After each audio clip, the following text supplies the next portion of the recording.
Good afternoon, YouTube, Facebook, and Aries. We have a Halloween reading here for you today. And we are going to use the Dark Woods Tarot deck. I just bought this yesterday. It's fairly seasonal. It's kind of got a spooky feel to it. And we haven't done an October reading yet. I got behind on these as usual, but I produce these readings when I get to them. I can't keep up with it. I'm sorry.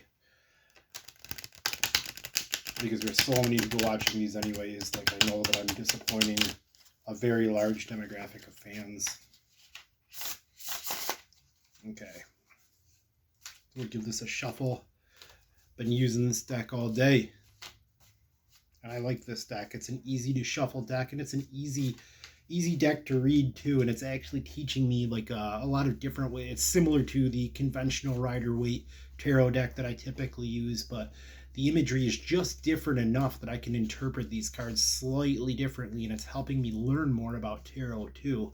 So if I've got any readers watching this, I would definitely recommend this deck to any other tarot readers that might be interested. It's the Dark Woods Tarot by Sarah Graham, and the art's by Abigail Larson, and it came with this great big book too.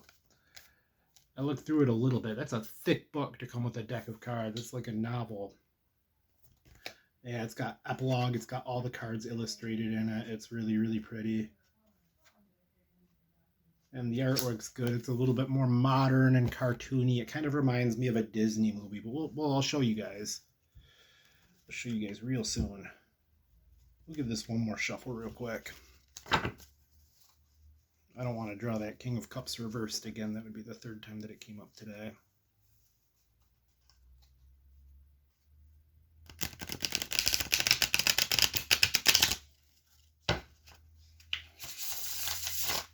Super easy deck to shuffle. Glossy finish. Beautiful.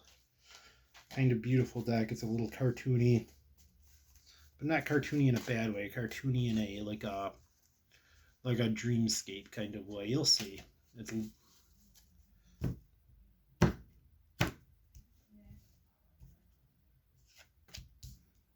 so we're just going to lay these out like this, and we'll flip them up as we go. Alright, I've got no idea what cards we've got here. We're going to explore and learn together.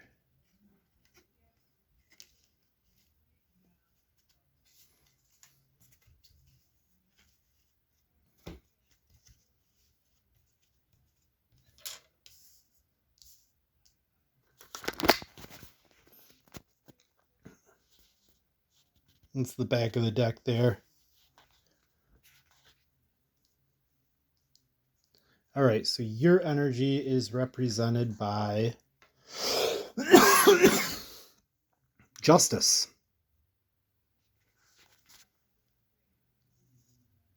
Their energy is represented by the Nine of Cups reversed.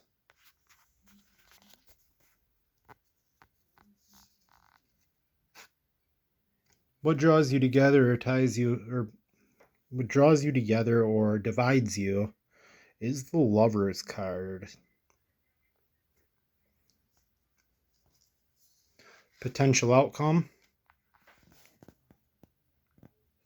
Death reversed. Another potential outcome here.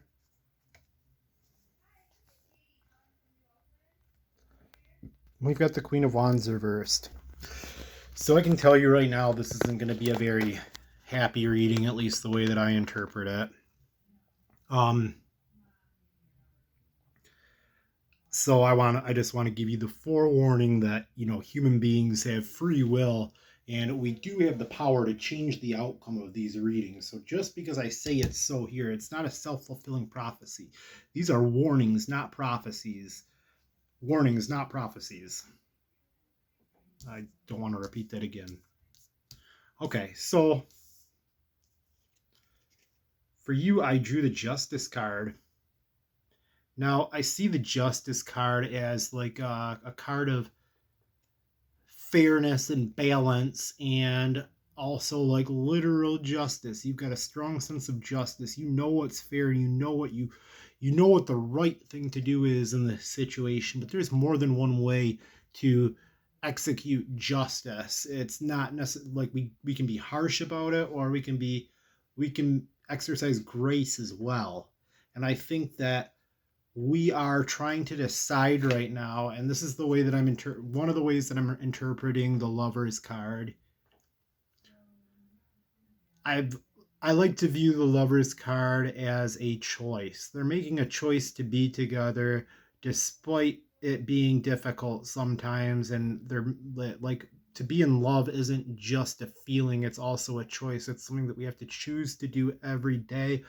Being in love is past the state of infatuation. It's something that's a little bit more difficult than, like, because we can make love to somebody and we can feel infatuation towards somebody, but when we're in love with a person, we have to make the choice to be with them every day. So what I see right here is that we're trying to make a choice on what we're going to do with the person in our life, and I do see this as being a relationship, definitely a love reading here.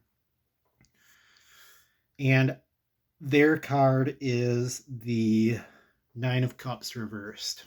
So the Nine of Cups to me represents pride and fulfillment. However, I see this as being like a boastful type of pride, or like they've got something and they're flaunting it and trying to make you maybe even feel jealous about it, and you're not having it, and you know that it's not right what they're doing, because they're getting fulfillment somewhere else, or maybe they're getting and it's not necessarily from a third party, but their fulfillment is coming from somewhere that's caused you to develop a sense of resentment, and you know you need to take action on this, but you're trying to decide whether or not you're going to be harsh with your justice or exercise grace.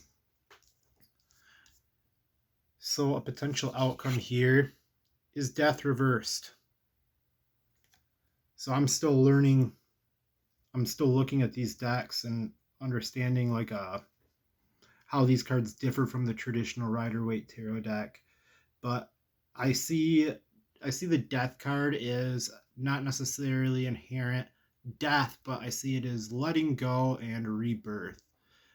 We gotta sometimes we just have to let go, and we got to let go in order to be able to move forward. However, I can see this being difficult for you to do. I see there's not, letting go of this situation is not hard, is not easy, and we're holding on to it, and it's, despite it no longer serving to us, it's a negative attachment. It's a slow and painful death, and I can see you getting caught into that if we don't exercise justice in the right way.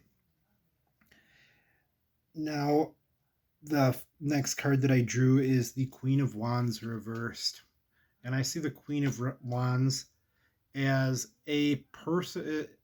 It's like an opinionated feminine figure that projects their values onto you in a way that's unpalatable. They're value driven, and they want you to believe what they believe, and they'll nurture that in you and try to instill their value system into you in a way that is distasteful.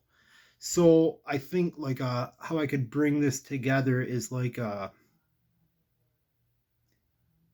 you need to make an assertive action this month. Like, you do not want to be in the death reverse position, and you don't want to be the Queen of Wands reversed either. You're not going to make you're not going to make your partner or whoever it is that we're talking about understand your point of view.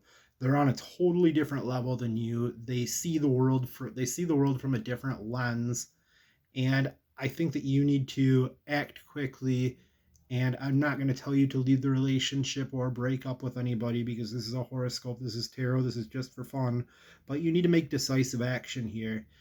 And it doesn't necessarily have to be harsh, but I would recommend against using grace. I think that justice can be assertive and merciful at the same time, and that would be the direction that I would take with this. So we're at 9 minutes and 35 seconds. We're going to draw some oracle cards as well. And we are using the Season of the Witch Oracle. The Samhain Oracle. I got the Yule Oracle as well for Christmas time. I haven't even opened that one yet. But it's Halloween right now. Halloween's right a couple days away here.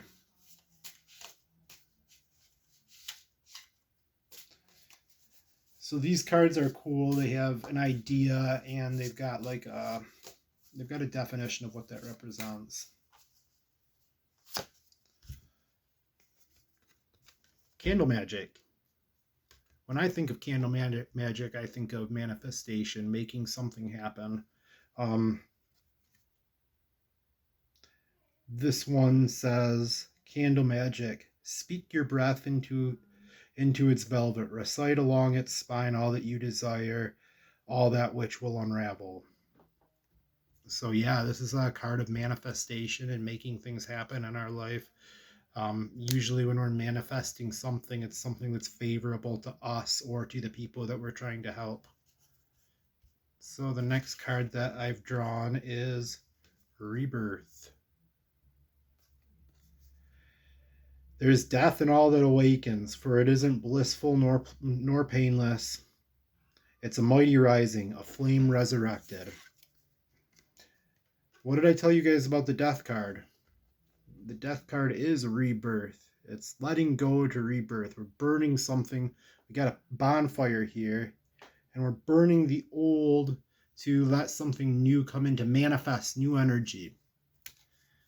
And we're at 11:30. I will draw one more card for you guys today. The Broom. What dreams may come from what you seek. Make room, make way. A clearing need be.